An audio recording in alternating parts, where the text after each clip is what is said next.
Jeff was confused as to how his glowing eyes were intentional. Adamus answered, "This is just one of the tricks I had been practicing when you caught me." After this, they started to walk towards home. The next morning, Adamus woke up, freshened up, and went to the kitchen where he found Jeff trying to make pancakes. "What are you doing?" asked Adamus. "Making breakfast, of course. Now sit down. It's almost ready." He sat down as Jeff placed a plate of pancakes in front of him. Jeff sat down in front of him as they both enjoyed the pancakes. "So, when are we going for training?" asked Adamus. "Training," said Jeff. "I thought I said this week was off." "Yeah, but I think we have gotten enough rest." "Fine, we'll go after we've had breakfast. Now eat up." After they had breakfast, they headed. Jeff went to the basement and grabbed a book. Then they went to the forest, where Jeff asked Adamus to practice manipulation and destruction while he figured out a way to use his creation powers.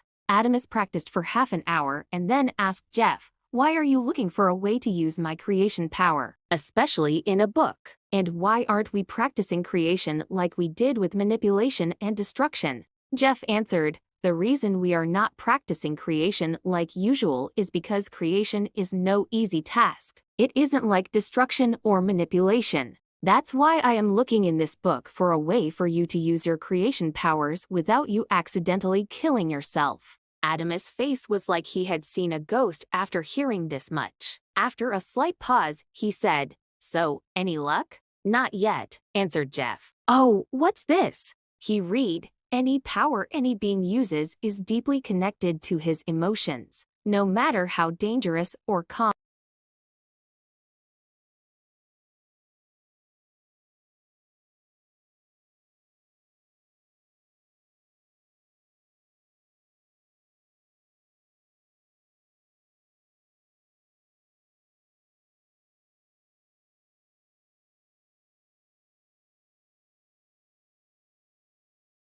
"The spear you have created is crooked. Let's try again. And don't worry about fainting. The orb has you covered," said Jeff. He tried again, and the spear was formed correctly. Jeff picked up the spear and, after a deep observation, threw it at a tree, where it stuck. "Good, you have created a sturdy spear. Now, let's try something else." "A sword," said Jeff. Adamus closed his eyes and formed a sword perfect from the start and faster.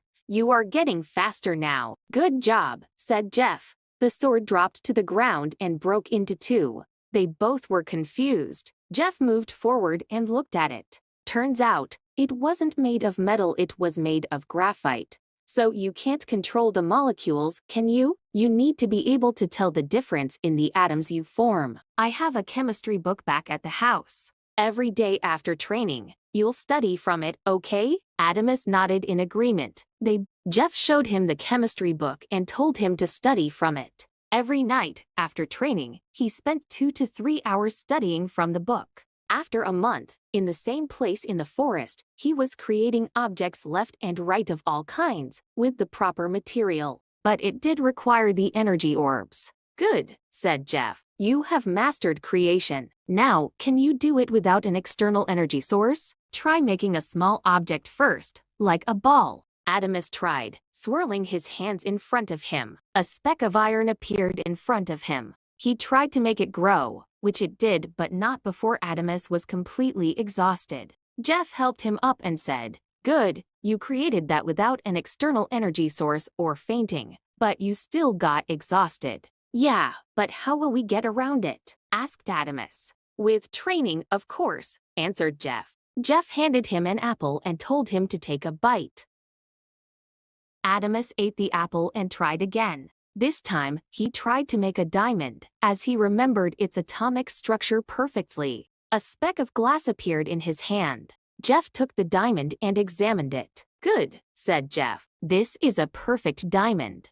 Jeff noticed how Adamus was looking less exhausted than the last time he did this. They focused on using Adamus' power without using any external energy source. After a month, he had mastered creation. "I think you are ready now," said Jeff. "You mean I've finished my training?" asked Adamus. "Yes, you have," replied Jeff. "Now it's time for us to do what I've been training you for," he said seriously. Before Jeff could say anything, Adamus said. Wait, I want to ask you something. Yeah, said Jeff. Why did the chemistry book that you gave me have the atomic and chemical structure of flesh? Because it wasn't a chemistry book, said Jeff. Rather, that book is called The Secrets of the Abyss, replied Jeff. You think it will have things that the human mind finds normal? And you gave it to me. Why? Asked Adamus. For you to master your power, of course. You're strange. You're only figuring that out now?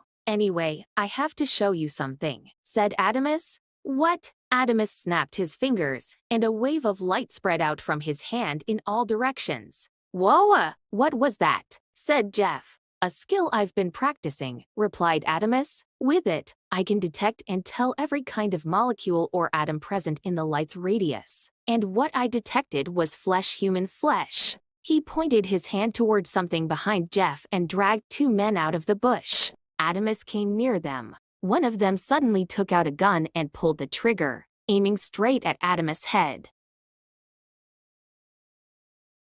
The bullet struck Adamus in the face, but nothing happened. Instead, the bullet disintegrated away. The two men were shocked, as was Jeff, though he was also impressed by how cleanly Adamus used his power. The men shot again, but the gun didn't fire. Instead, it melted. The melting gun didn't burn his hand. The two men, who now thought their lives were over, begged Adamus to let them go. Adamus said one thing. Who sent you? Twilight Research Laboratory TRS. He grabbed the man by the collar the second he heard that name, saying, Even now, you won't leave me alone. Jeff placed his hand on his shoulder, telling him to calm down. Then he asked them, What instructions did they give you? They sent us to find him and bring him back, said the man. But seeing your power, we ran away and reported back. We were then given orders to spy on you instead. We have been observing you for quite some time now. Jeff told them.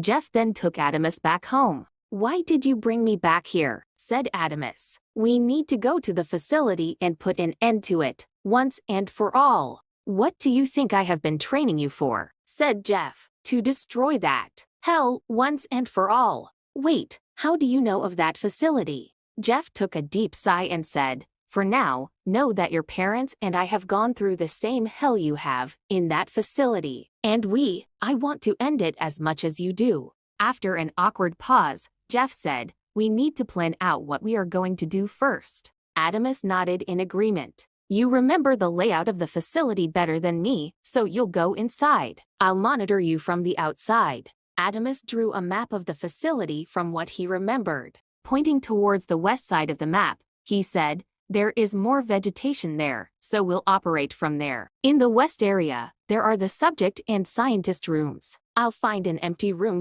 Then we take the kids, said Adamus. No, interrupted Jeff. Our goal isn't only to save the kids, but to also put an end to that facility. And how do you plan to do this? You think I haven't planned anything in these past 13 years? He walked away to pick a bag from the far corner of the basement. He placed it on the table and opened it. Inside it were bombs. Adamus looked up at Jeff in disbelief and said, How? Just how do you have these? I have my ways. Then I'll plant the bombs, right? Asked Adamus. Yes, answered Jeff. Then we take the kids, run out of the facility, and blow it to smithereens, finished Jeff. We will strike tomorrow.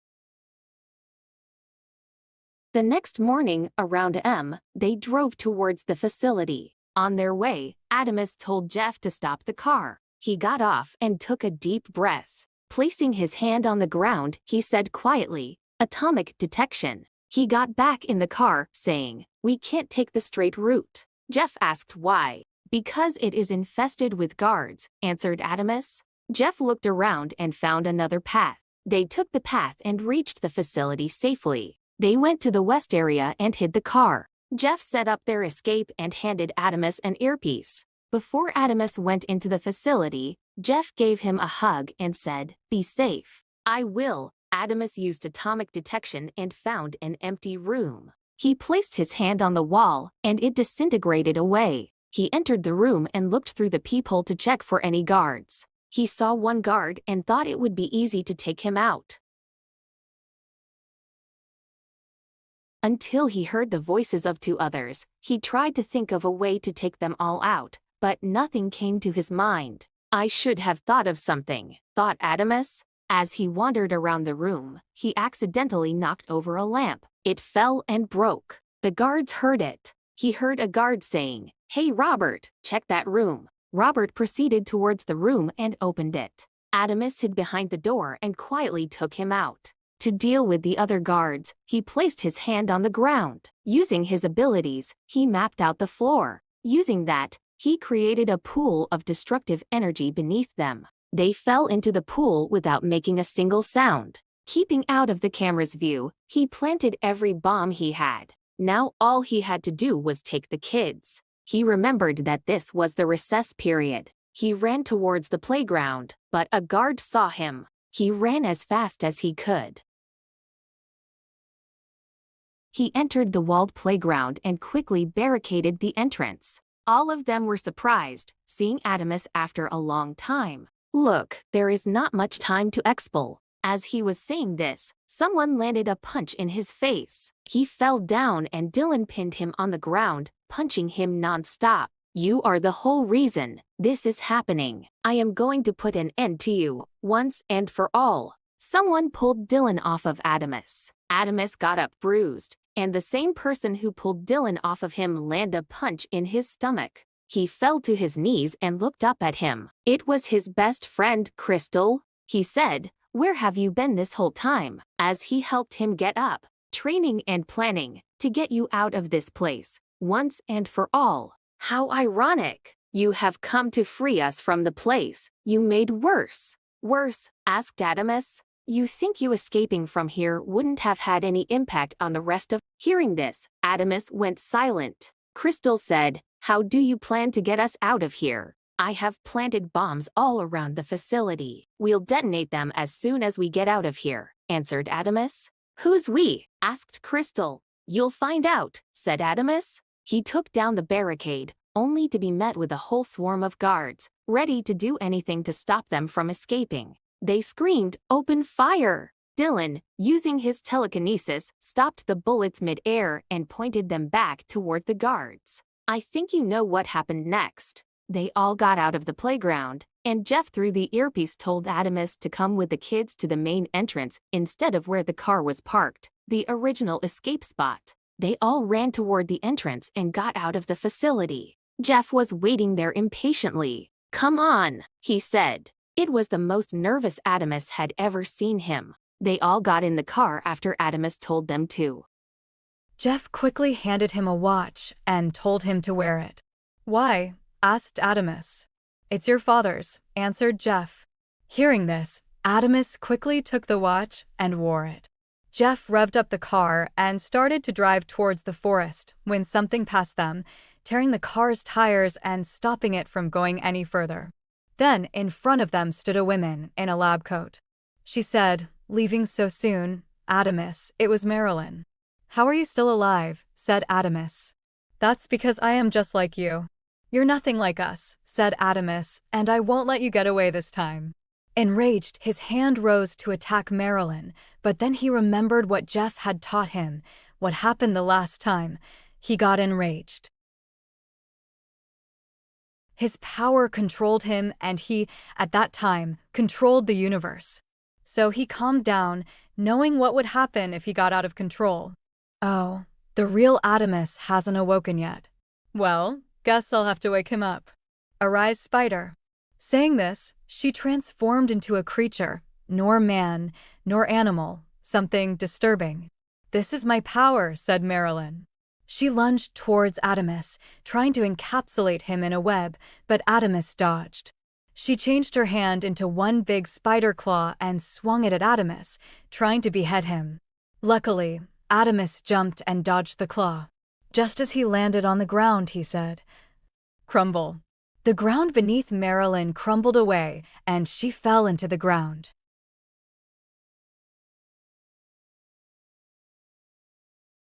The more she tried to get out of the hole, the more the ground beneath her crumbled. Adamus started to walk closer to her. Jeff and the others warned him not to. "Don't worry, there isn't much she can do now," said Adamus. But oh, was he wrong.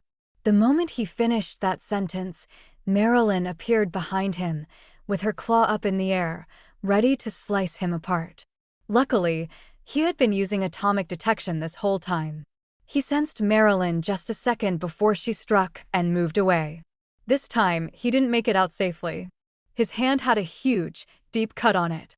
Blood trickled down his arm as he looked up at Marilyn and asked, "How?" Marilyn changed her claw back into her hand and said, "You know, spiders can move up to 2 feet per second, which may not seem like much, but is crazy for a spider. And the human equivalent of this is 150 kilometers per hour, which you just saw now. You are underestimating both me and yourself." Adamus took a deep breath, healed his arm and said, "Then let's fight properly this time." Marilyn smirked and said, "Attaboy." She changed both her hands into claws and smeared venom all over them.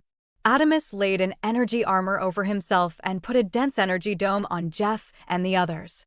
Marilyn attacked first, with a frenzy of claw attacks. Adamus dodged every one of them and landed an energized punch on her waist, sending her flying into the facility wall. "Blow it up," said Adamus to Jeff. Jeff pressed the button and blew the facility sky-high. Adamus was exhausted by now, but he locked his eyes onto the rubble, looking for any movement. From the rubble rose Marilyn, now missing a leg. She screamed and charged full speed towards Adamus. Adamus lifted his hand up to the sky and tore a boulder from the ground. With trembling hands, he threw the boulder towards Marilyn. Marilyn caught the boulder just before it hit her, but it didn't do much, other than exhausting her. She slammed the boulder into the ground. It shattered into multiple fragments, spreading a dust cloud in every direction. Adamus was on the brink of collapse when, in the blink of an eye, Marilyn had him by the throat. Pulling him up, she said, "Nice try, but it will take more than that to kill me." Adamus tried to break free, but his exhausted body didn't allow him to. Marilyn smirked and said, "Now you'll die at my hands, just like your mother." "My mother," said Adamus. "Oh, did Jeff not tell you?" asked Marilyn. "How I killed your mother?" Rage boiled inside Adamus as he looked up at Jeff and asked, "Is this true? Did you know about this?" Jeff tried to explain himself, but there wasn't anything he could have said that would explain why he hid this from Adamus. In the end, he said, "Yes." Adamus' eyes darkened as Marilyn tightened her grip on him, but it didn't have any effect. "Huh?" He looked Marilyn dead in the eye and, in a disturbing voice, said, "At first, I thought I would give you a quick and painless death. But now you'll die slowly and painfully,